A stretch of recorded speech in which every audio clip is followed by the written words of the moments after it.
Now, in this environment of everything matches and the data handling challenges, how do you think we should be approaching these?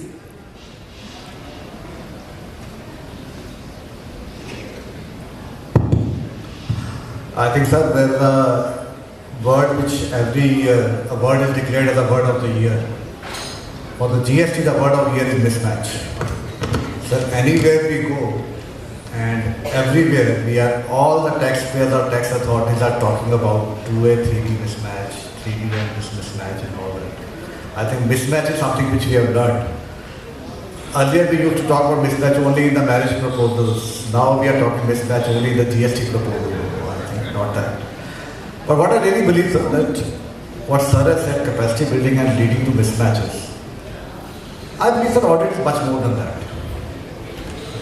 If somebody as an auditor comes back and says that, we have found 2A versus 3B, that's 1 point. 3B versus GST are 1, that's 1 point. Then 3B versus GST are 9, that's 1 point. When I was in that state, I used to tell them that can be done by even an inspector. I can't expect an assistant commissioner or deputy commissioner spending so much time on finding and coming back with an audit proposal that, sir, these are 3 points which we have found. What you have said, sir, that is based question about self-assessment. We make them easy for the person to self-assess himself and thereafter the automatic flow of information. In fact, what we have already done is e-invoicing, which is the primary source of document.